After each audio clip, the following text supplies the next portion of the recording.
So once Rin comes out of this illusion, she realized that the Sarkisia saw everything, and Rin starts cursing her out, which is such a bratty move.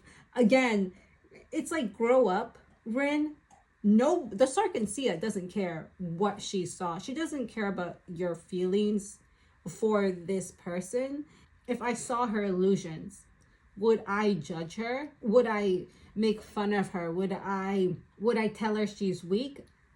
No, because I'm like, kid, we all have these feelings. We all been through people in our life that made us feel really weak. And I'm happy that you finally have the moment to break yourself free. Congratulations. The Sorkinsia knows nothing about their history other than that Rin has a really hard time letting go of this person. That's all she knows. And there's no judgment in her eyes. There's no judgment in her words. The Sorkinsia tries to console her in a way, saying he's in a better place and he is no longer suffering. The Sorkinsia could see that instantly, that this boy is no longer suffering and he's in a better place.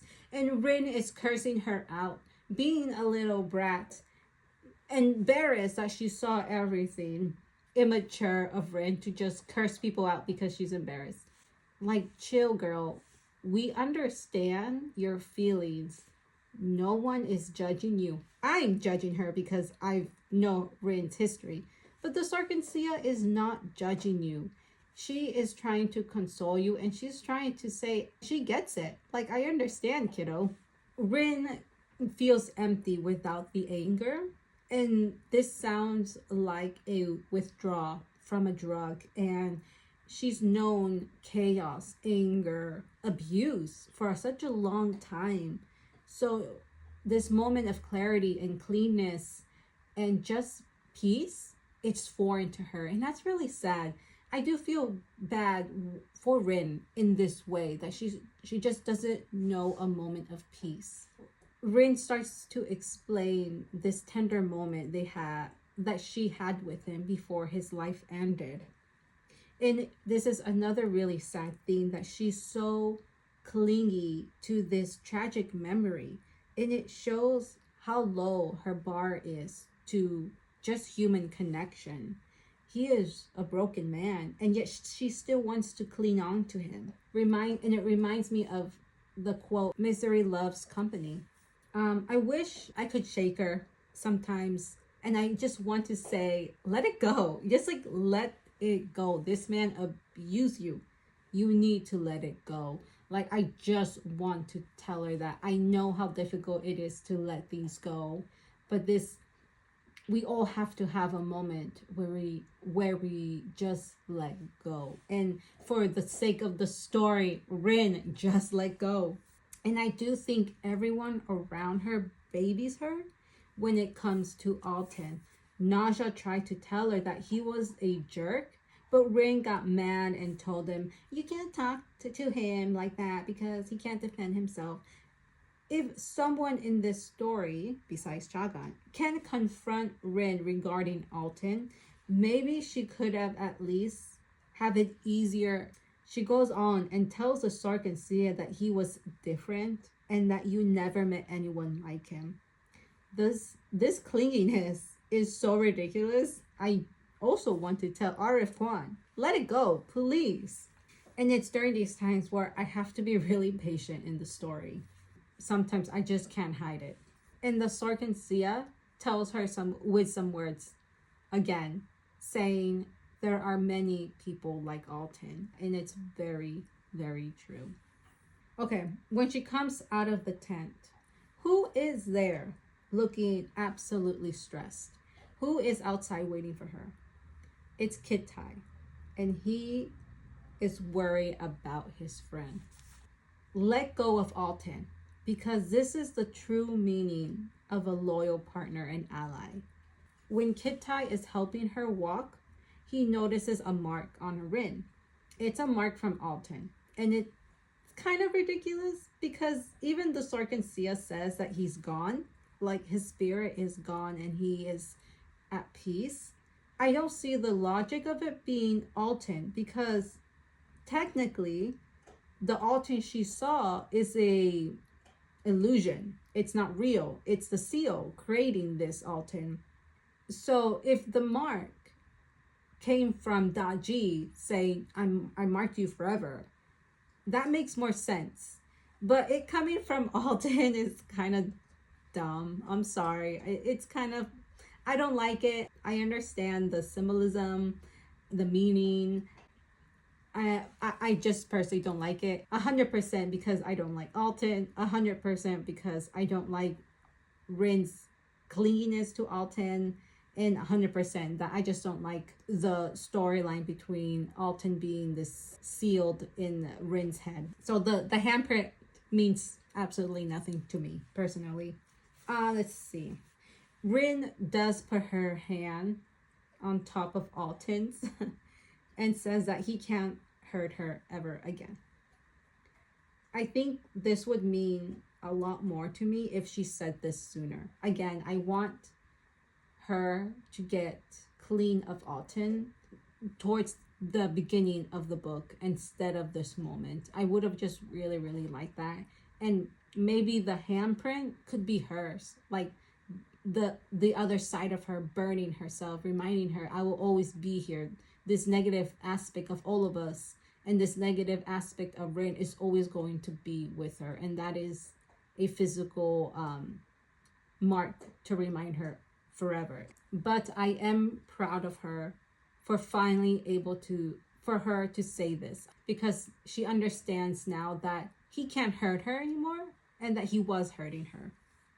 Kittai is understanding of this. It just shows that everybody saw the abuse coming from Alton. Everybody saw it. And it's kind of like, from Kittai's perspective, I'm glad my friend is no longer taking the abuse. It also shows how much Rin refused to see the abuse. When Rin tries to summon the fire, it doesn't work. Do people actually like Rin? Because the way she snaps at the Sarkhansia, or anyone in high authority, the way she snaps at the Sarkhansia because she can't summon the fire is truly another, just the brattiest, immature thing that she can do. I understand that she's angry. She went through all this pain for practically nothing in her eyes. You just released a huge burden off your shoulders, and that being Alton. The Sarkhansia literally just helped you get this burden off your back, and now you're snapping at her. It's just wow. How, again, if you like Rin, you like her, you understand her, that's great. But I honestly have to have patience at this moment. Kittai tries to intervene. The way the Sarkhansia puts her in her place makes me very, very happy. And she shows how powerful she really is. Since Daji is the only one able to break the seal, the Sarkhansia tells Rin that Kittai can become the tunnel/connection to the Phoenix. Rin immediately says no. She is so adamant that Kittai take no part in this. She doesn't want to burden him or share this pain of being the shaman or just summoning the Phoenix. She goes on by thinking about how he survived so much already and considers him pure. The difference, all in capitals, the difference in attitude between Kittai and Naja when it involves being a shaman is huge. She attacks Naja for denying being a shaman, calls him a coward, tells him that he should be glad he can control water and win this war. So when he denies it or just doesn't want it, she gets angry at him. Versus Kittai, where she wants to protect him from this world. Kittai steps up like he always does. Kittai steps up to the plate and is ready to take on this responsibility. And again, I am so surprised when Kittai shows his masculine side. He's able to control the situation and understand that it has to be this way. If there's a man in this book, it is Kitai. Kitai is the man in this book. I'm still backing up Naja, of course. If he doesn't want to become a shaman, he doesn't have to be. He has that privilege of not being a shaman. Kitai is willing to step up for Rin and for this war. And that's hot. That's amazing. Kitai has made up his mind. So they start getting ready for the ceremony that involves connecting them. Chagan and Quara are helping Rin and Kitai get ready for the ceremony. Rin is thinking about protecting Kitai, and this feels so genuine. Rin shows her best self when it comes to protecting and loving Kitai. And one of the things about getting bounded to each other is that if one of them unalives, the other one will unalive as well. And I like to think of this moment between Rin and Kitai. I like to think the bond that they're gonna have or they're gonna create is a soulmate bond. I do like to think of Kitai and Rin having this ceremony now. It's bonding them for future reincarnations, and it truly is like a soulmate. They are becoming soulmates at this moment. Soulmates don't have to be romantic, because I do think Kara and Chagan could possibly be are soulmates. They're twins. So Rin and Kitai being part of that I like to think about that, because if there's anybody in this series that just understands and just loves Rin for who she is, it's Kitai. Chagan explains to Rin that you can be bounded to more than one person, and that can make someone very strong. Rin thinks about Alton's strength and asks about it. Chagan says that Alton was not bound, and it was his pure will that kept him going towards the end. Chagan admits that he offered to be bound to Alton, but he said no multiple times.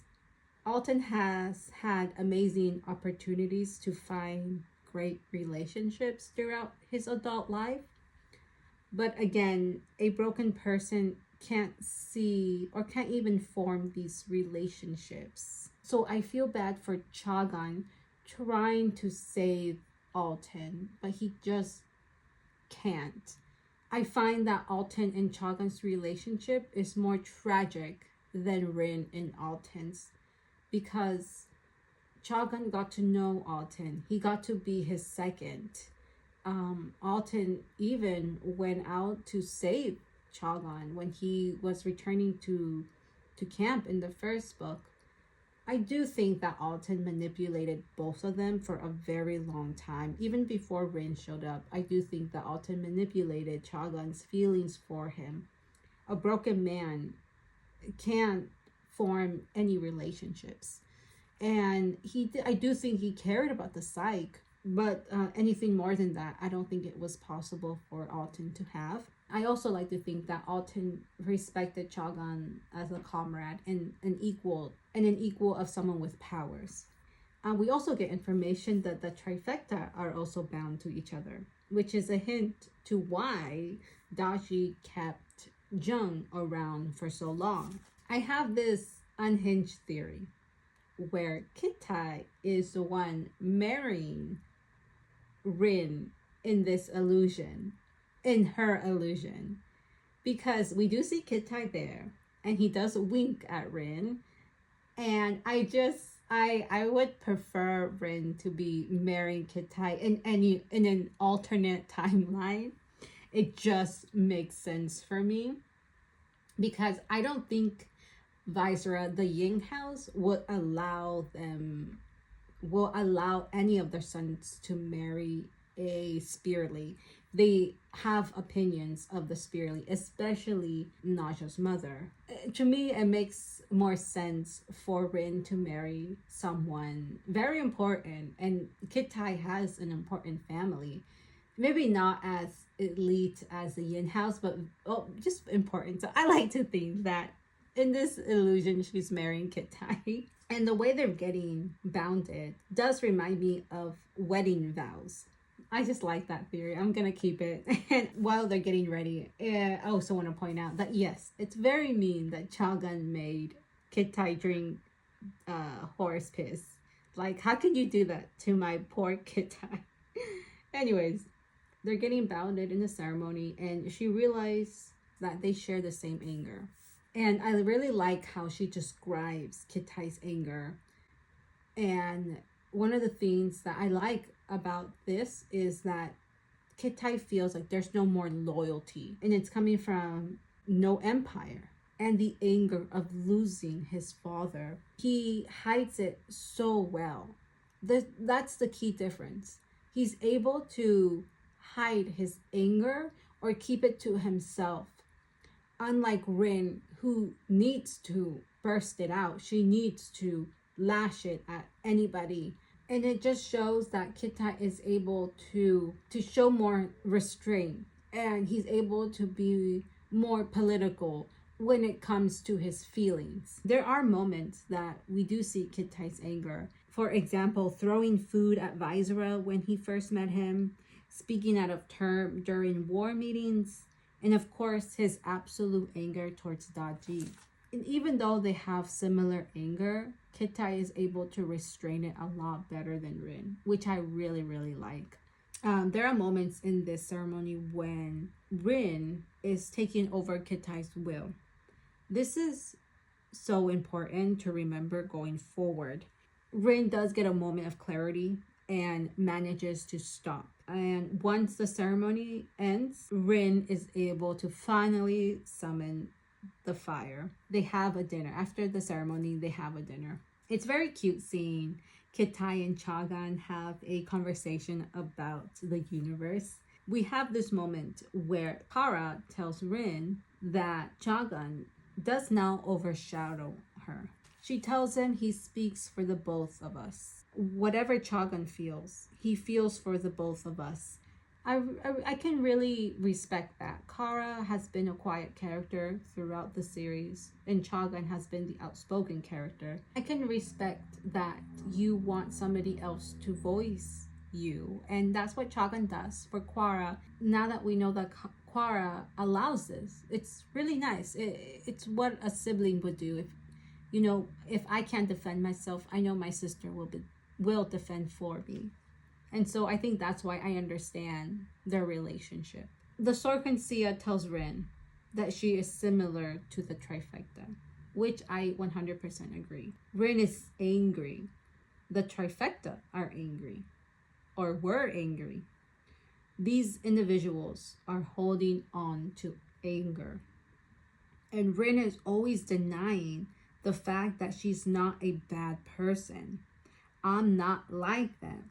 I didn't really want to burn the island. You still burned the island.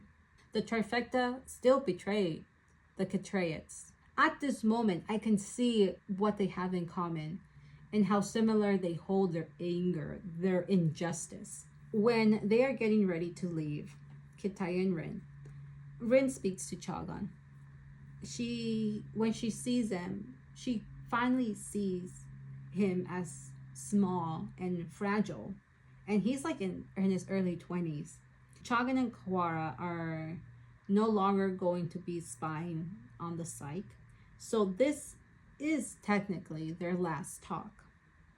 They talk about Alten, but I'm not annoyed because I know this is the last time he will be brought up. Rin asked why he hates her, and asked, is it because he was jealous of Alten? Chagan says no a little too quickly, and I think it's up to us to decide whether or not he's lying here. In my opinion, I do think he is lying. He has shown signs of jealousy when Alten would get close to Rin. But I see it now as Alten manipulating the both of them. Chagan explains that he never hated her. He was angry that she was making the same mistakes as Alten. Rin holds on to anger. She clings to people and ideas. And Rin explains that she has this fire and she needs to burn. Chagan, shrugs it off. And I bet Alten had the same excuse. I do believe that Rin wants to be someone in this world, someone important. She does not want to be a regular person. She doesn't want to be a foot soldier. She really lies to herself. Chagan tells her that you're just as dangerous as the trifecta, which is what the Sorkin Sia told her, and that you're going through the same path. You're going through the same path as they. And he also tells her that Daji is not the most dangerous thing here. Rin is denying that she is like the trifecta and that she's nothing like them. Chagan sees it, the Sorkin Sia sees it. It's mind-boggling that Rin is in such denial. She's not remembering all those golden nuggets that she has experienced. The fact that she doesn't think the Asperians are a big threat, it's like, are you forgetting all of these golden nuggets that you've been experiencing throughout this war? Daji literally gave you a history lesson about the Asperians. And you know that the Asperians want you and they're experimenting on you, and you don't think they might be more dangerous or they could become a potential threat? Chagan is calling it as he sees it, and Rin just denies it. We get to this moment where they are going separate ways. A huge commotion breaks out. In August, the missionary is the last one standing holding weapons, and he's pointing these weapons all around him. The Sorkin Sia goes down, which causes Chagan to go towards his aunt, and August points at Chagan to shoot him, but Quara takes the shot for Chagan. During Quara's final moments, she releases the bond between her and Chagan, and she dies, unfortunately. Bector leaves them and tells the others that August was the one who caused this chaos. It's sad to see Chagan mourn his twin, crying but not crying. I really liked Quara throughout the series. She never had like a spotlight moment for her, so seeing her go is not as sad. It was nice to meet Quara in the last few chapters, but because she wasn't so present in the story, her death doesn't hit as hard as others will. Kittai and Rin give Chagan the horse so he can go and tell the truth about what just happened. Rin again sees this fragile boy who has been thrust a responsibility. When he asks Rin what he should do, Rin says, fight, you fight. I don't always agree with Rin, but I can agree that Rin has always been a fighter. Rin and Kittai are heading back to Arlong. Kittai wants to learn more about Rin's fire, what they can handle and what they can't handle. He is asking for a lot, and she knows that it's going to hurt. So she's very hesitant to do anything extreme. But Kittai has always shown his dedication to learning, even if it comes at a cost. And he does not like to be babied, so he demands more. And again, is just so masculine of Kittai to do. He knows when to step up to tasks that are probably not going to be nice. When they do make it back to Arlong, they have to get through the guards and prove that they are who they are. Rin shoots up fire in the shape of a dragon, and it takes me back to when she met Viceroy, and he demanded that she shape her fire. So she has come a really long way, but I like to think that she's only here at this moment is because of the people around her, is the people that she trusted, is the people that and the connection that she made with Kittai. She definitely didn't do this alone. The fire that she has now is stronger and more control because she has Kittai, and because she had Chagan and Quara to guide her, just like the trifecta had. They both go into camp, and we see Venka greeting them, and it's such a nice turnaround in their relationship to see Venka as this bratty princess now into this soldier, and she's happy to see her fellow comrades come back. Then Naja appears, and they have a tender hug that lasts longer than it needs to be. It's so nice. It really is nice, even though I refuse to ship them. The difference between this hug that she has with Naja and her being in his arms is so different. It's so different when she was in the arms of Alton, which was sad and tragic. But when she is with Naja, it's a safe place for her. For Rin, I think that is so precious. Okay. The Psyche come and greet her as well. Suni hugs her. Baji is happy to see her, and I believe Ramsa is there as well. I don't really remember, but I didn't put it in my notes. And then Baji is happy to see her. It's a great reunion, and it shows what Rin has at this moment. It shows how much she has gained throughout her experience as of right now. We also get to see Visera come to see her, not greet her. It's a huge honor to have the Emperor come to see you, so it's pretty impressive. But he doesn't show the emotion that she wants. She wants a pat on the head, a good girl moment, and it's so painful to listen to her want this from Visera. I want her to remember Chagon's words. You cling to people and ideas. Visera showing up could also he knew that Rin will come back to him. They have a discussion about the events, and Visera asked about his son. Rin has no idea, and there's some true emotion in Visera when he hears the possibility or just the final blow, knowing that his son is gone. When I'm listening to this the second time around, I've noticed that she's giving out way too much information. She tells him about Phelan being part of the Psyche, him being possessed by the Wind God, and describing her time going to the mountain with Alton and how Alton let him escape.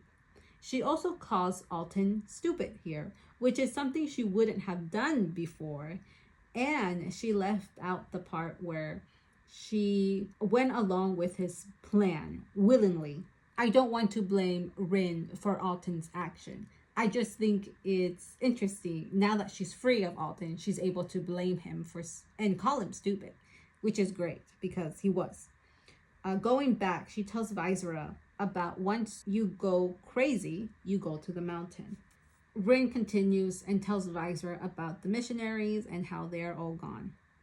He's very, very upset, and she's not wrong about it not being her fault, because it's not her fault at all.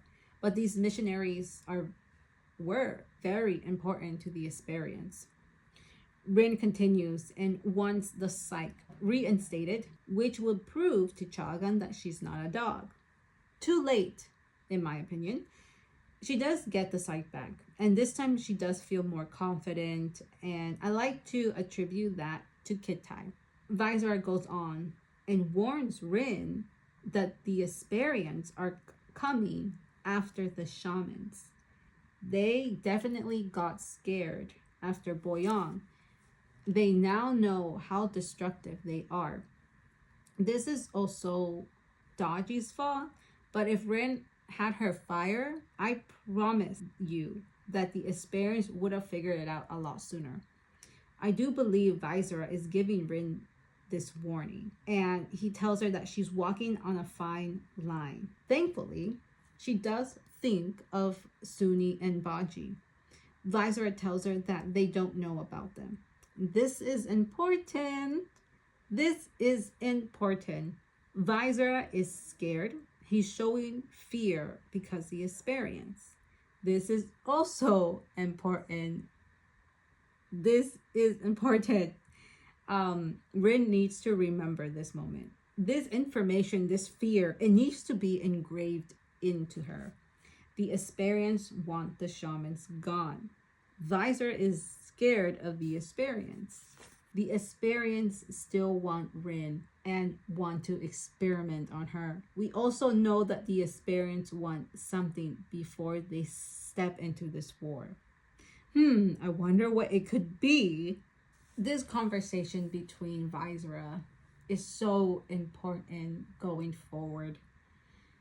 It gives a lot of hints, and Rin is giving too much information. She is yapping, and she needs to stop. And it also puts into question Visera's motives. Is he warning Rin because he cares about her? Is he warning Rin to cool it because he wants to use her for himself?